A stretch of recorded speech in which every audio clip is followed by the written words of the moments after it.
Hello, dear students. Good morning to all. Today is the lecture number 7 for chapter units and measurement. आज देखो बेटा हम आपको dimension method से फॉर्मूले को डिराइव करना सिखाएंगे। तो डायमेंशन मेथड से आप किसी भी फॉर्मूले को डिराइव कर सकते हैं, लेकिन उसकी कुछ लिमिटेशंस हैं। नंबर एक, आप केवल डायमेंशनल मेथड से उसी फॉर्मूले को आप डिराइव कर सकते हैं जिसमें केवल 3 ही वेरिएबल है। मीन्स कोई फार्मूला जो डिपेंड करता है वो 3 वेरिएबल के ऊपर ही डिपेंड करता है और उसके उन फार्मूलों में कोई भी एडिशन और सब्ट्रैक्शन नहीं होगा और कोई भी trigonometrical function means sine theta cos theta या लॉगरिथम वगैरह नहीं होगी। आप डायमेंशनल मेथड से सिर्फ उसी फार्मूले को आप डिराइव कर सकते हैं जिसके अंदर मल्टीप्लिकेशन और डिवीजन होगी। तो बेटे एक फार्मूला होता है सेंट्रीपिटल फोर्स का, ठीक है ना। तो मैं क्वेश्चन लिख देता हूँ, to derive the formula of centripetal force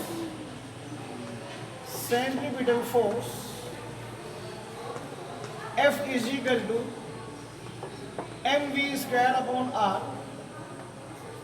by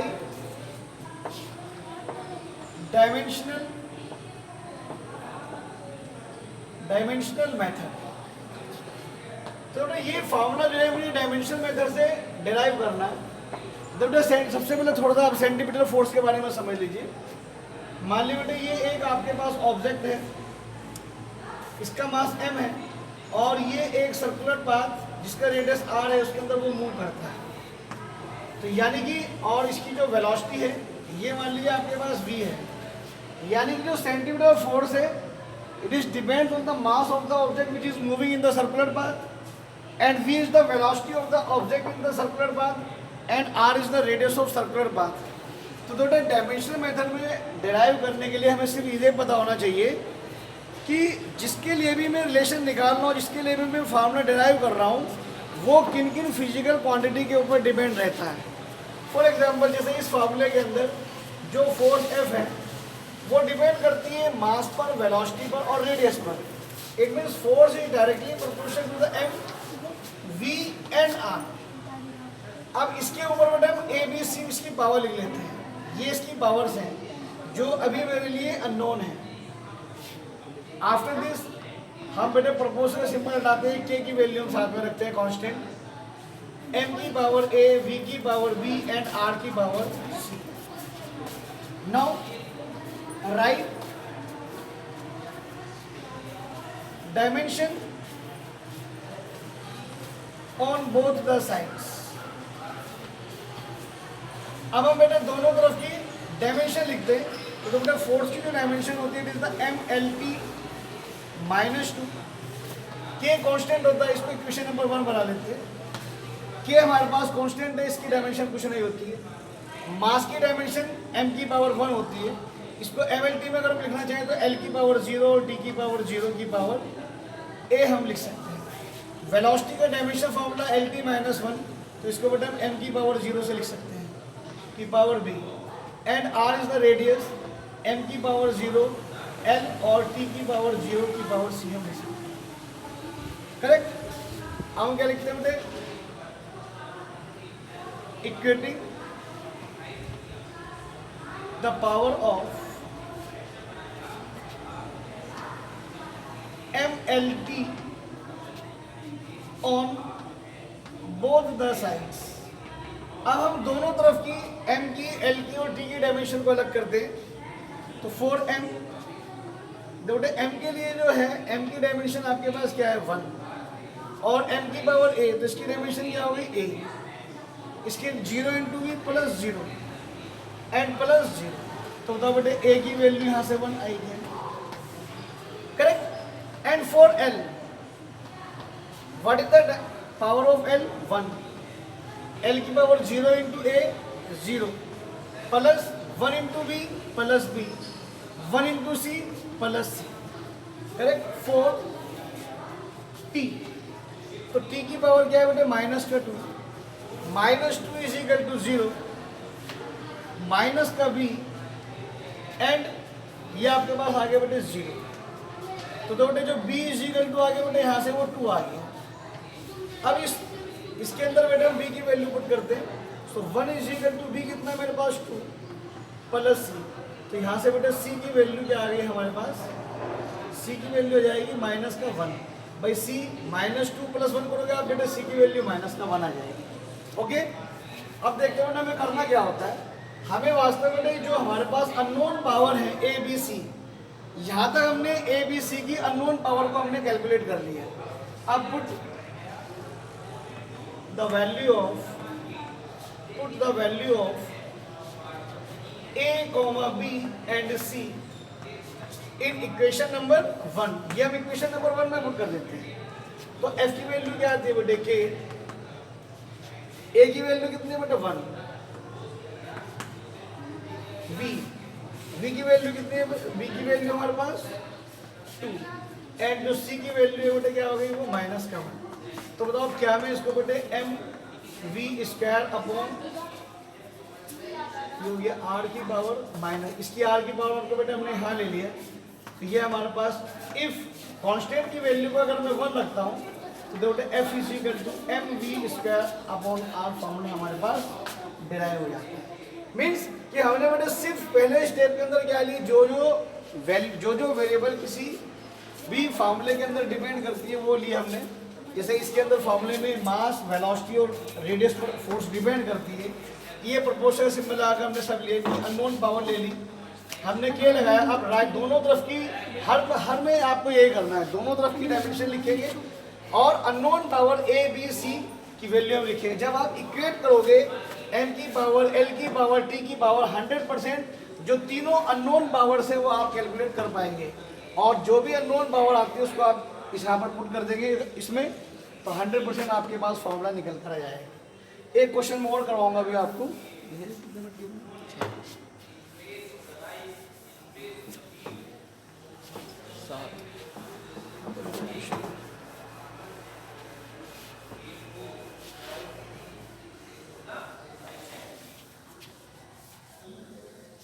अदोटे question है, मैं आपको रीड कर रहा हूं, आप लिंक नोट कर लेना उसको अपने आप, लिखवाने का टाइम नहीं लगेगा इतना। क्वेश्चन है हमारे पास, the time period t of a simple pendulum may depend upon mass of the bob m, length of the pendulum l and acceleration due to gravity g, full stop. By the dimensional method derive an expression for the time period of the simple pendulum. अब बेटे थोड़ा सा theory का part समझ लीजिए। मान लीजिए बेटे सिंपल पेंडुलम जैसे आपके पास घंटे वाली घड़ी होती है, उसके अंदर ये आपके पास ये होता है बेटे, इसको हम बोब बोलते हैं। ये क्या बोलते हैं इसको हम बोब। मान लो बेटे इसका मास m है और इस स्ट्रिंग की लेंथ l है, हमने इसको ऑसिलेशन करने दिया तो ऑसिलेशन मान लीजिए फिर एक बार इधर गया और फिर वो आपके पास इधर गया, ठीक है ना। तो ये इधर से फिर आपके पास ये इसकी जो है वो मीन पोजीशन है। मान लीजिए बेटे एक बोब, इसका एक ऑसिलेशन क्या होगा, यानी कि बोब जो है बेटे एक यहाँ से यहाँ गया, फिर यहाँ से यहाँ गया और फिर यहीं पर आ गया। This is the one oscillation. अब जो ऑसिलेशन ने बताया, जो एक ऑसिलेशन का जो टाइम पीरियड है कैपिटल टी, वो किस किस चीज के ऊपर डिपेंड करता है, लेंथ ऑफ द स्ट्रिंग, जिस स्ट्रिंग के अंदर वो बंधा है। जो बॉब जो है, बॉब उसको कहते हैं बेटे, जो भी आपने बांध रखा है स्ट्रिंग से उसको बॉब कहा जाता है। उसका mass m and acceleration due to gravity g, यानी कि जो एक ऑसिलेशन का जो टाइम पीरियड है वो तीन चीजों के ऊपर डिपेंड करता है, L के ऊपर, M के ऊपर और G के ऊपर। तो हमें एक टाइम पीरियड का फॉर्मूला डिराइव करना है for a simple pendulum, correct. तो जो सिंपल पेंडुलम है इसका जो टाइम पीरियड का जो फॉर्मूला बेटे डिपेंड करता है वो किस किस के ऊपर डिपेंड करता है, M के ऊपर, L के ऊपर और G के ऊपर। अननोन पावर ले ली बेटे B एंड C। T की वैल्यू बेटे हमने यहाँ रखी, तो ये आपका T इज इक्वल टू बेटा क्या हो गया आपके पास K, M की पावर A, L की पावर B एंड G की power C, right. Dimension on both sides. अब हम बेटे दोनों तरफ की डायमेंशन लिखते हैं। तो टाइम की तो बेटे T होती है, तो M की पावर 0 हो गई और एल की पावर 0 हो गई और टी की आपके पास 1 हो गई।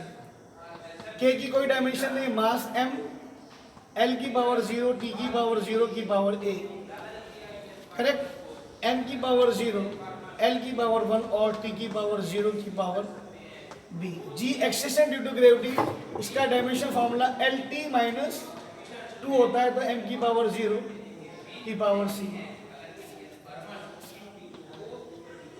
Equating the power of m, l and t on both sides। आप दोनों तरफ की डायमेंशन पावर को अलग अलग करेंगे तो फॉर m हमने m लिया तो बेटा m की पावर कितनी है 0, यहाँ पर कितनी है बेटा a, यहाँ पर 0 into B 0, 0 into C plus C 0, तो a की पावर क्या आ गई बेटा आपके पास 0। फॉर l अगर मैं l की डायमेंशन लेता हूँ तो 0 is equal to 0 plus B 1 into C plus C. For T, T की पावर 1 है, यहाँ पर आपके पास 0 है, यहाँ पर प्लस 0 है एंड माइनस का सी, करेक्ट। तो बेटा आपके पास यहाँ पर अगर देखें हम तो 1 इजिकल टू क्या हो गया माइनस का 2c, तो c की वैल्यू क्या आती है माइनस का 1/2। अब इस c की वैल्यू बेटा अगर मैं यहाँ पुट करता हूँ तो 0 इजिकल टू b माइनस 1/2, तो b की वैल्यू 1/2 आ गई, नहीं आ गई। इट मीन्स जो अननोन पावर थी मेरे, इसको बेटे क्वेश्चन नंबर 1 बना लेंगे हम, जो अननोन पावर थी a की, b की और c की हमारे पास आ गई। अब आपको सिंपली बेटे तीनों वैल्यूज इक्वेशन नंबर 1 में पुट करनी है। तो फ्रॉम इक्वेशन 1 अगर हम इक्वेशन 1 से देखें तो t is equal to k, correct. m की पावर, a की पावर कितनी है 0 एंड l की पावर कितनी है बेटा हमारे पास b की पावर कितनी है बेटा 1/2 एंड g की पावर कितनी है बेटा c की वैल्यू माइनस का 1/2। तो बताओ बेटा अब इस फॉर्मूले को क्या हमें t is equal to k, m की पावर तो 1 हो गई तो l की पावर 1/2 अपॉन g की पावर 1/2 नहीं लिख सकता के, और बेटा क्या इस फॉर्मूले को मैं t is equal to k under root l upon g नहीं लिख सकता। तो बेटा ये फॉर्मूला आपके पास डिराइव करके होकर आया। यहाँ पर जो कांस्टेंट की वैल्यू होती है k इज इक्वल टू 2 होती है, इसको आप रखें या ना रखें कोई फर्क नहीं पड़ता। तो बताओ बेटे t is equal to 2 root l upon g is the final answer. यानी कि टाइम पीरियड एक सिंपल पेंडुलम का जो होता है t is equal to 2 root l upon g होता है। अब तो बेटे एक क्वेश्चन मैं आपको घर के लिए बोल रहा हूँ, आप लिखेंगे और इसको आप करेंगे। आप लिखिए बेटा क्वेश्चन, समझा दूंगा मैं आपको कैसे कैसे करना है। लिखिए बेटा question, experiments रिवेल that the velocity v of the water waves may depends on their wavelength lambda, comma density of water rho and acceleration due to gravity small g. Establish a possible relation between v and lambda, comma g, comma rho। यानी इसको समझ लिया बेटे, करना कैसे आपको सब बाद में सेव कर देना सर, मेरी वीडियो बस 2 मिनट का काम है। यानी कि उसने बेटा कहा कि एक एक्सपेरिमेंट है जो वेलोसिटी है वाटर की, वो जो डिपेंड करती है किस किस के ऊपर, वेवलेंथ को हम लैम्डा से शो कर देते हैं, acceleration due to gravity G and density आपके पास रो। अब ये अननोन पावर ले ली बेटा हमने ए बी और सी, तो v इज इक्वल टू क्या हो गया बेटा के, लैम्डा की पावर ए, जी की पावर बी और रो की पावर सी। इसको आप इक्वेशन नंबर 1 बना लीजिए।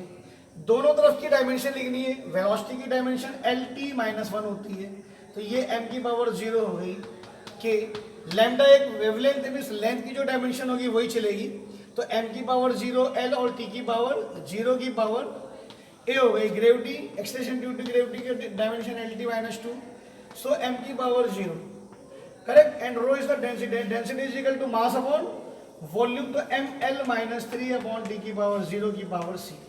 इसके बाद कुछ नहीं करना बेटा, आपको m की पावर और l की पावर और d की पावर को अलग करना है। a b c unknown value आप फाइंड आउट करेंगे, जिसे मैंने 2 क्वेश्चन में करवाई। उसके बाद ये वैल्यू आप यहाँ पर रख देंगे तो आपके पास आंसर आ जाएगा। ओके, तो बेटा आज के लिए इतना ही काफ़ी है, नेक्स्ट आपको नेक्स्ट लेक्चर में करवाएंगे। Okay, thank you. अच्छी तरह से कर दो सर।